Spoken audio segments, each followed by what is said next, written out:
Hey everybody, what is up? Welcome back to Final Trade. The last day of 2022, we're going to take our first look at Dominaria Remastered collector box sales scraped off of TCG Player. Thus far, in the pre-release period up to 14 days prior to release, 469 collector boxes have sold at a total of $138,000. So please, as usual, don't be the Timmy who bought 8 weeks ago and paid $390 before the price predictably drops going into release.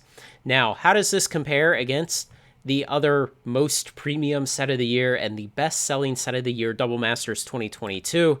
Yeah, well, hopefully we could see a huge tick upwards, a huge leg to the upside on Dominaria Remastered soon. And there was this time period before about here where Double Masters 2022 is just kind of puttering along the way Dominaria Remastered is right now. Then it took this huge leg upward, probably as we got the spoilers about textured cards and some of the particular cards that were going to be in Double Masters 2022. So hopefully we'll see some kind of performance like that in the coming weeks before release. But on the other hand, we kind of have had the whole set spoiled. WotC has not said there's any particular chase card in here. It's just a reprint set of really great cards with great artwork, with liberal usage of the retro border.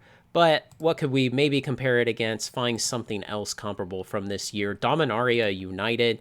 Yeah, Dominaria United still blows it out of the water on the back of the hysteria of the Lost Legends cards. And ultimately, I would expect Dominaria Remastered will pass Dominaria United because remember, as people finally got the Dominaria United collector boxes into their hands, they saw the disappointment of paying hundreds of dollars extra to pull a 20-cent common. Then the prices and the take-up of those collector boxes stalled out. And so I think Dominaria Remastered will pull ahead eventually, but so far they haven't. But where do we actually have to go to find comparable selling sets? Yes, let's look at the rest of the standard sets of this year. And there we are. The blue line of Dominaria Remastered right now on the total spend plot is tucked in right there with the rest of our standard sets. So, it's selling fewer boxes at a higher price because it's a premium price set, but the total spend, the normalized factor of how much money are people actually willing to separate with at this point in its life cycle to have the chance to get these boxes on release day or a few days afterwards. How is that looking? And it's looking like a standard set. So, I think this is kind of the wrong time. I've said this several times before, but it's kind of the wrong time to release a premium price set. It's going to be right as people are getting their Christmas credit card bills in. It's the new year. The market really can't handle it right now. It's a shame that WotC can't push it back, but at this point, the wheels are spinning and nothing can stop it.